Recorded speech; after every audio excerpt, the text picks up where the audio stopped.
अब शाम के समय सविता की ठेली पर अचानक ही एक पुलिस ऑफिसर आता है और वो पुलिस वाला बोलता है, सुनो सविता, तुम्हारा ही नाम है क्या? जी इंस्पेक्टर साहब, मेरा ही नाम सविता है। बताइए, कोई बात हो गई है क्या? सविता, तुम तो गुपचुप और चाट बेचती हो। मैंने सुना है कि उसमें मिलावट करती हो।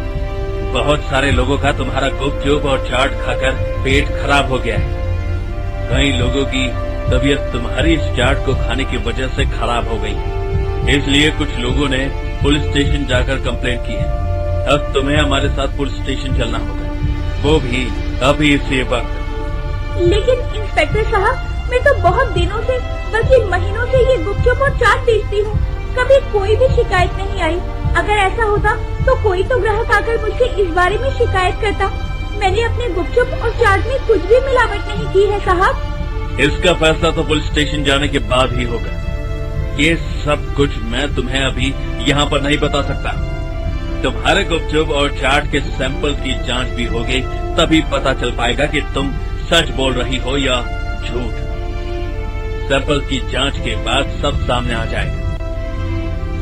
इसके बाद में ऐसा कहकर पुलिस वाला सविता को पकड़कर थाने ले जाता है और उसके गुपचुप और चाट के सैंपल का टेस्ट होता है और टेस्ट में वो फेल हो जाती है और उसे जेल में डाल दिया जाता है। सविता बेचारी जेल के अंदर बिलक बिलक कर रो रही थी। दूसरी तरफ जब सविता की माँ को ये बात पता चलती है तो वो बहुत दुखी होती है और खुद से कहती है, मेरी बेटी में तो कोई दोष नहीं था। क्या पता ये पुलिस वाले इसे क्यों ही पकड़ कर ले गए। उसके पिता के जाने के बाद सविता ने सब कुछ बहुत अच्छे से संभाल लिया था। इस घर के मर्द की तरह सारी जिम्मेदारियां निभाई थी। लेकिन अब मेरी बच्ची जेल चली गई है। ना जाने घर का खर्चा कैसे चलेगा।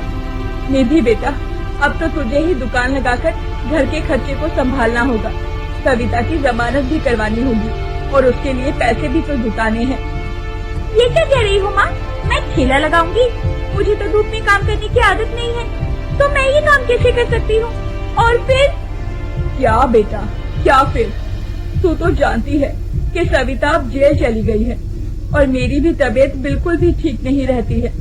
इसीलिए मैं तो ठेले पर खड़ी नहीं हो सकती ना। अब तो तुझे ही ये सब कुछ संभालना है। घर में तो राशन भी खत्म हो गया है। भला हम लोग भूखे प्यासे कब तक इस तरह अपना गुजारा कर पाएंगे। अब तुझे ही ठेला चलाना होगा। अब उसके बाद निधि के पास कोई जवाब नहीं था। निधि अगले दिन धूप में गुपचुप और चाट का ठेला लगाती है। धीरे धीरे दोपहर के पहर के साथ धूप बढ़ती जा रही थी। निधि को बहुत तेज गर्मी लग रही थी। वो बार बार पानी पीकर अपनी प्यास बुझा रही थी। आखिर में निधि को चक्कर आ जाता है और वो गिर पड़ती है। बड़ी मुश्किल से निधि खुद ही लड़खड़ाते हुए अपनी आँख को संभालती है और छाव में जाकर बैठ जाती है। जिसके बाद वो अपने मन में सोचती है, हे भगवान, ये मुझे क्या हो गया?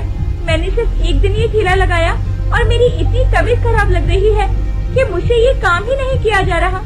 और मेरी बेचारी छोटी बहन हर दिन ठेला लगाकर हम लोगों का खर्चा उठाती थी। यहाँ तक कि उसने बड़ी बहन की शादी भी करवा दी। मैंने ही बहुत बड़ी गलती की। मैं अभी पुलिस स्टेशन जाऊंगी और पुलिस वालों को सारा सच बता दूंगी। मेरी गलती की सजा मेरी भोली भाली बहन नहीं भुगतेगी। उसने हम लोगों के लिए बहुत कुछ किया है और मैंने थोड़े से गुस्से के चलते उसके साथ कितना बुरा कर दिया। इसके बाद निधि पुलिस स्टेशन में जाती है और सारी बातें पुलिस वालों को सच बता देती है।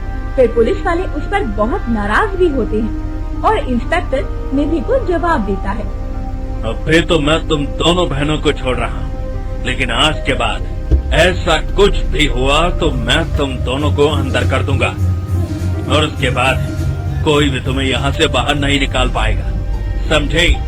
अब जाओ यहाँ से और मेरे कानों तक तुम्हारी कोई भी शिकायत नहीं आनी चाहिए।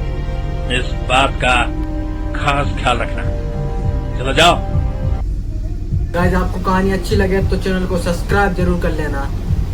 Bye bye.